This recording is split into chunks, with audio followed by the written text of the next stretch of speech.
Well, the Book of Boba Fett, for the most part, had been quite a disappointment. And it still is in a lot of ways, mainly because it's supposed to be a Boba Fett show.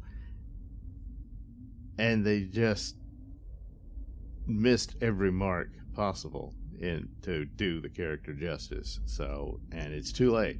It's too late the way the narrative has unfolded. Apparently his motivation was just being stuck inside the Sarlacc pit, and that's when he had his epiphany to change his ways, I guess. Yeah.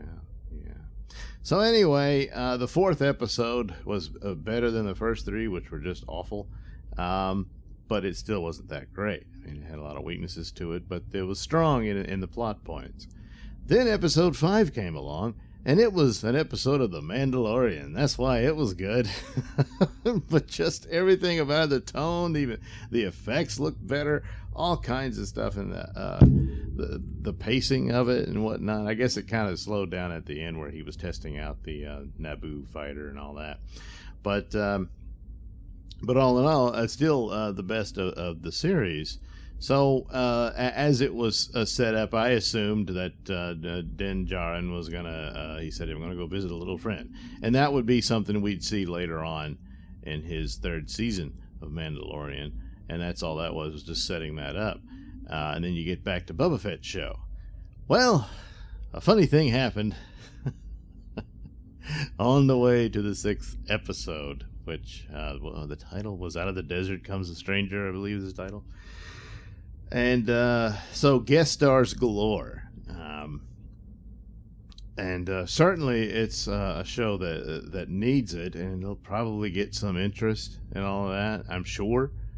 But overall, for a Boba Fett series, I don't think it's really enough for it. But it might be enough just for response and interest and, oh, look, and that sort of thing. So here come the spoilers. At this point, if you have not seen the series, there are some pretty big spoilers in this thing for Star Wars overall in here. So we continue on with another episode of The Mandalorian. He's on his way to go see little Grogu. Well, where would he be? Well, he's with, Luke Skywalker. So he goes to this planet, and he meets R2-D2. So there's guest star number 1. And then he's kept waiting. There's a bunch of droids building a temple, which looks very familiar to a certain structure we saw in a really awful Disney sequel movie. So that's probably the big downside. I mean, it's just the style and everything. It's not the same place, but yeah. Oh boy. So anyway, so you figure, he's just going to be left waiting, and it's just a tease, and then we'll get back to Tatooine and all that. Well, no. We see Luke Skywalker training Grogu. So there they are. Luke's meditating, and Grogu is, trying to keep up, but all he wants to do is eat a frog. Stuff like that, And I figured it would just be a couple of scenes, but no, it goes on and on. It is quite a bit. The CGI de-aging for Luke it's better than it was at the finale of season 2 of Mandalorian. It's still odd here and there, but boy, I tell you, he does an awful lot. He does a lot of scenes here, and because a lot of people were saying, hey, maybe there could be a Luke Skywalker series and all this type of stuff. And I was like, well, I don't know. I guess if they put Sebastian Stan in the role and all that, theoretically, they might be able to pull that off with the way it looks. It's still not quite there, I don't think, but it's a little odd. And he's speaking, it's kind of this deadpan delivery. There's not a lot of emoting because it's hard to do with that. So that's the drawbacks to it. If there was a Luke Skywalker series through that method, he probably wouldn't be able to be fully there. There'd be other characters filling in, and I don't know how many people would want to see something like that. But for the purposes of this episode, works really well. He's trying to teach Grogu, and it's kind of now things are reversed where Grogu is like he's the young Yoda, and Luke is the old teacher, and he's teaching him what to do. So it's an echo and mirror of what Luke went through in Empire Strikes Back and all that. Not to that intensity. And then, so there's Grogu and Luke and all that, and it's all cool. And it's respectful to Luke, and he's trying to teach the little guy and all this stuff, and there's little bits and pieces Grogu's trying to do, and sometimes he fails, and sometimes he does pretty good, and he learns to jump around like a frog. And all that stuff. But also, guest star, what that would be, 1, 2, 3, 4. Guess number 4. Surprise guest star. Ahsoka Tano is there. Now, sure, it makes sense that they would cross paths and stuff, but it's like, I wanted to see Luke and Ahsoka's first meeting, and maybe they'll deal with that in her series, hopefully, because, boy, have they got a lot of stuff to talk about, you know? And but it seems like that happened at some other time. Well, all right, but really kind of like. But then there again, do you do the de-aged Luke, or do you have Sebastian Stan come in and do the role? I think that would be better, but because you get more performance out of him. But I don't know, maybe they can make it work, because it does look a little better than the last time I saw him. So she's there, and the thing is like, Din Djarin, he wants to see the kid, but they say if you do that, it's going to make it harder for him to learn the ways of the Jedi and all that stuff, because of his attachment to you is very strong. And so he's got the little Beskar, sort of Beskar, well, not quite armor, but it's like a chainmail, a shirt, tunic, what have you. And so he leaves that with Ahsoka to give to him. So she does. She gives it to Luke, and Luke has to decide what to do. So in the end, Luke decides to tell Grogu, you got to make a choice, because he realizes the bond between him and the Mandalorian is really strong. And so he tells him, look, here's two things. You got this gift from the Mandalorian, and it's a little chainmail shirt. And over here, I've got a lightsaber from you. It's Yoda's old lightsaber. And he says, but you got to choose. You can't have both. And so it leaves it like that. Which will he choose? And I'm thinking he's going to choose the chainmail shirt so he can be back with Mandalorian Season 3. That's what I think he'll do. And then as far as Luke goes and all that, maybe that'll be followed up on in the Ahsoka Tano series. So... but I could be wrong, because I didn't think they would do this, or they would have Grogu in this series, or any of that stuff. Because, geez, it's 2 episodes of Mandalorian. So Mando goes back to Tatooine and meets up with Boba Fett. And Boba Fett's standing around while Fennec Shand does everything. She's explaining what the problem, and they don't have an army to battle the Pike Syndicate or whatever they are. And Mando says, "Hey, I think I got a solution for that." So he heads out into the Wild West and meets up with I'm already forgetting his name. Marshal Vanth. Now, he was the guy who had managed to buy the Boba Fett's armor from the Jawas, when he first showed up and all that. And he's still the marshal of the town. And so, Din Djarin's saying, hey, I could use your help. Could get some of your fighters and come help us. And he's like, well, I don't know. So he's going to call a meeting. And before he does, though, a stranger from the desert comes into town. So here we have our final guest star. Well, Vanth himself is a guest star from The Mandalorian show, And earlier he had run into some of the Pikes guys, trafficking in their spice and what have you. And he killed most of them and left the one of them to leave to send a message, I guess. Probably a mistake on his part.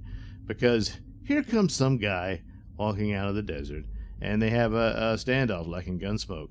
And it's Cade Vane from the Clone Wars on this, but now he's not the computer animated thing. Well, he's still is CGI animated, of course, to some extent, but he's more lifelike and whatnot.